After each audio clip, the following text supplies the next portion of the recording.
Hola, este es el cuarto video sobre la pedagogía del oprimido de Paulo Freire. En el video anterior entramos en el circuito dialógico y abordamos la emergencia de temas considerados tabúes en el tratamiento de la situación límite. Ahora, estos tabúes evolucionan en el percibido destacado.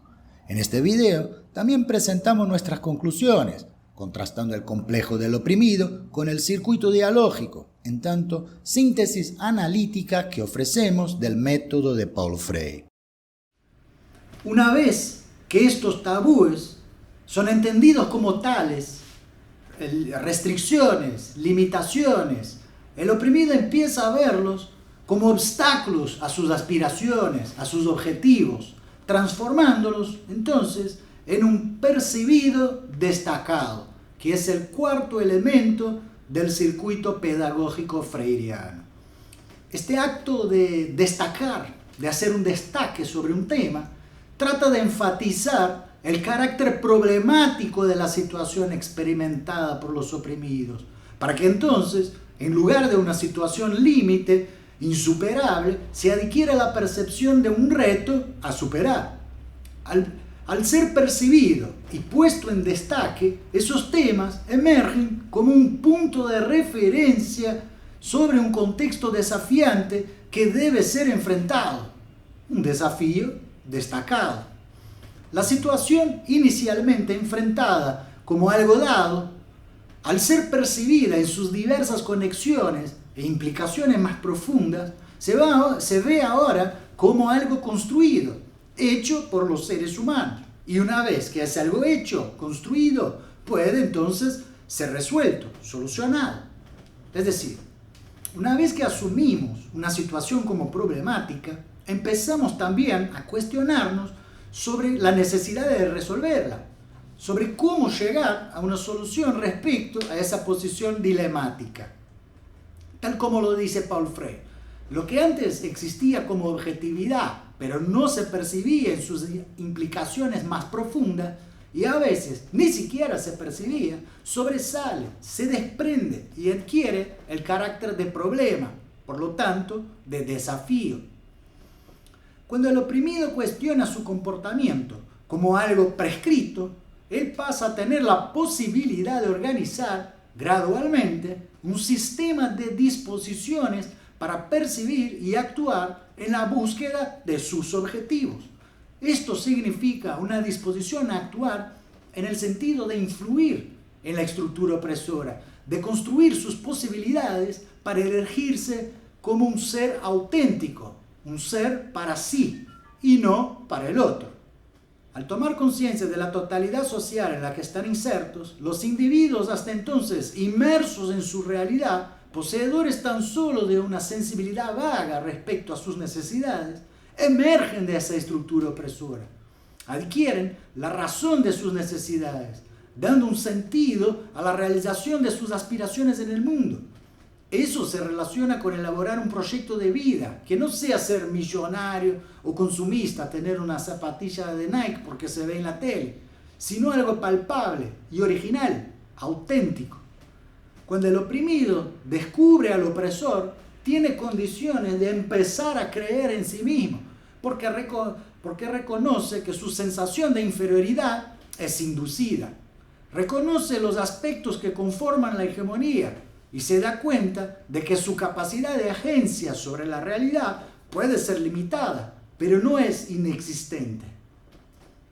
El tratamiento del percibido destacado consiste en desarrollar esa confrontación, poner a los seres humanos en su condición de enfrentamiento a esa realidad y ver a ese enfrentamiento como su propia condición, como una situación propia, es decir, como algo suyo, estar en situación de enfrentamiento con su realidad.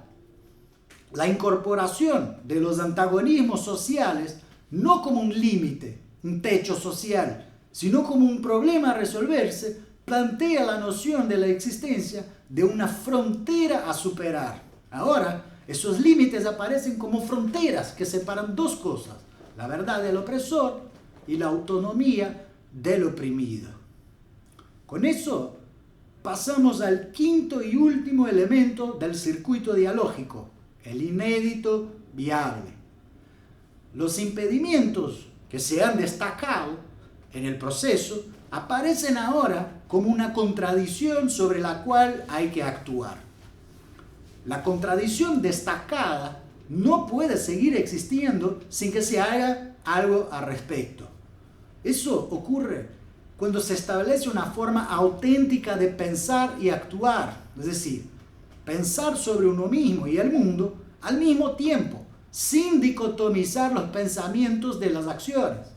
¿Hasta por qué? Si la persona no toma una actitud, si ella no hace nada al respecto, quiere decir que se mantiene la decisión entre pensamiento y realidad. Y es justamente eso lo que aparece ahora como algo insostenible. Esa no separación entre palabra y acción, a la que se refiere Frey, consiste en el resultado del proceso que habilita la emersión de las conciencias. Y eso se produce una vez realizada la recodificación de la totalidad social. Es muy importante que tengamos en claro esa cuestión de la recodificación de la totalidad social, tal como la pone Frey. En la investigación de los temas generadores, se llega a un punto en que parece existir una cierta desorganización de la realidad social.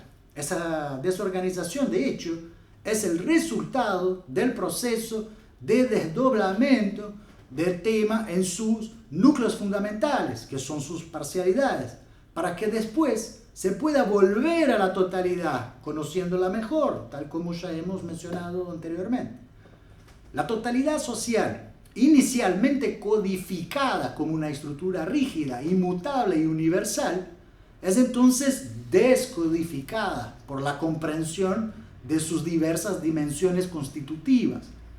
Ese fraccionamiento de la totalidad permite la reorganización de sus elementos constitutivos, de modo que las personas puedan reconocer la interacción entre las distintas dimensiones de la totalidad que las envuelve.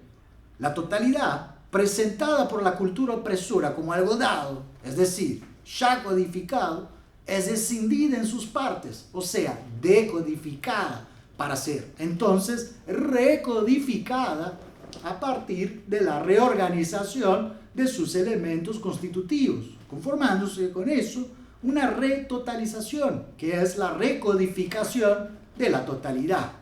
Y es esa desorganización inicial de la realidad social que en el proceso va a aparecer como necesaria de ser redefinida, haciendo con que la realidad social aparezca entonces como algo posible de ser reorganizado. Es en este momento de recodificación que se configura la posibilidad de lo nuevo, de la novedad, como una propuesta original que al principio no parecía ni siquiera viable. Entonces, es a través de la recodificación de la totalidad que se hace posible la superación del miedo a la libertad.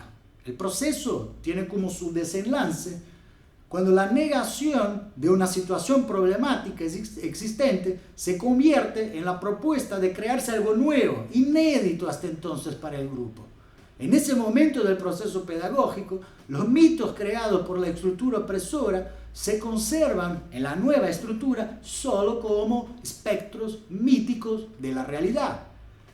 Una pedagogía de liberación permanente basada en el trabajo educativo que debe ser realizado con los oprimidos en el proceso de su organización, dice Frey. Entonces, la organización del oprimido en tanto grupo no se separa del proceso de aprendizaje mismo para Paul Frey. El tratamiento adecuado de la contradicción opresor-oprimido en el desarrollo del proceso grupal es lo que permite llenar el vacío dejado por la negación de la estructura opresora.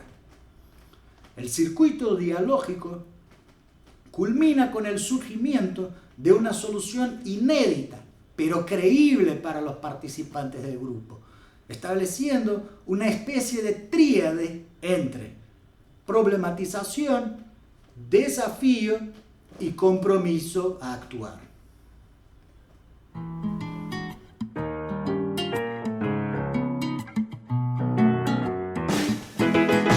partir de nuestro enfoque, hemos discernido a dos circuitos pedagógicos opuestos. Con eso, pudimos destacar el desarrollo esperado de las mediaciones pedagógicas involucradas en el proceso de formación que instituye la acción dialógica. Bueno, con todo eso podemos ahora tratar de sintetizar las estrategias de formación en disputa, contrastando el complejo del oprimido con el circuito dialógico que hemos visto. A partir de ese paralelo, proponemos el siguiente modelo analítico para visualizar el método de Freire.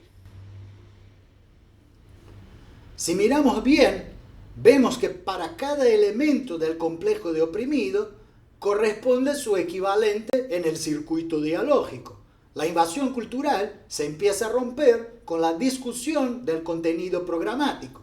La autodesvalía se pone como tema generador y la adhesión cultural una situación límite entre autenticidad, ser para sí, e inautenticidad, ser para el otro.